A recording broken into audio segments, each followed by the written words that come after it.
Hey, how's it going? Class 5, we had two short readings for today, and they were the supplementary readings. And they're very clear. It's totally structured. They're totally structured. I don't even think I need to go over them too much, but I just wanted to mention a couple things about them. So, tips for teaching comprehension strategies.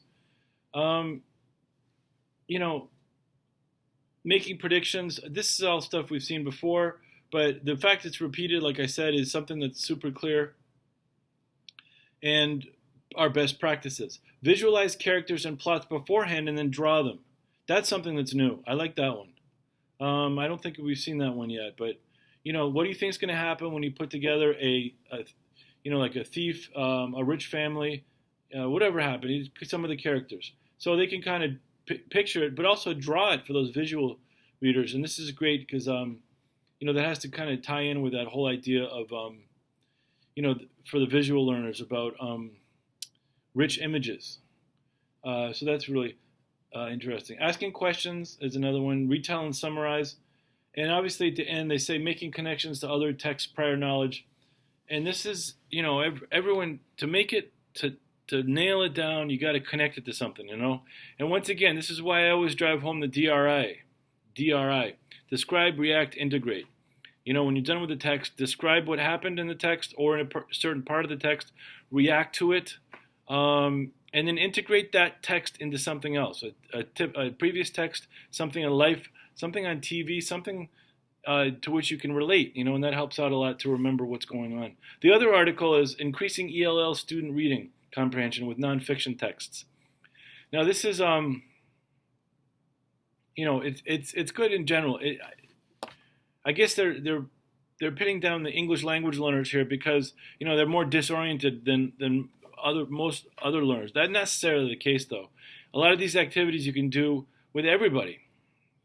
So one of them here, she talks about four things. Also a very clear, short article: instruction, modeling, practice, and peer interaction. Those are her 4 points.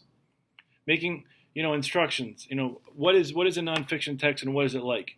And we used to do this when I was teaching the extension school. We take like the actual book, I'd give it to my ELL students and say, what do you understand about the text? So they look at the cover, they look at the table of contents, and as it says here, you may have to explicitly explain what some of the particular elements of a nonfiction text are, or even a fiction text. Modeling them, practice activities. Some of these are new, some of them are old, from other texts we've already seen. So it might be good to look at that. You could take these ideas and put them in your toolbox. That's what the toolbox is for. Particular activities you like, things you've read, things you've observed, other people have observed, I've said, whatever.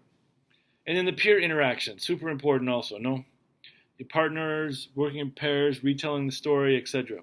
So just to explain, it's interesting. I was giving a conference in China on poetry 2 years ago. Last year, I don't know. And, 2 years ago. And I was explaining this whole process to them, and it was interesting.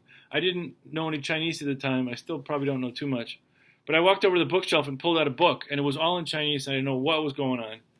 But just from the book itself, even though I didn't understand the language, I figured out it was a book on Chinese history. Now, how did I figure that out? Well, because the book was thick. It had drawings on the front of it. It had, it had some what looked like historical figures on it. When I opened it up, it had, a recent date with previous volumes in it. When I went through and the inside looked at the pictures, they looked like pictures that had to do with, Chinese history. So, even though on the front cover I don't know what's going on, when you go through a lot of other steps, and that background gave me, a lot of interest in learning more about the book. But obviously I have to learn Chinese first. So yeah, that's just an example of orienting the students in that. Okay, so take it easy.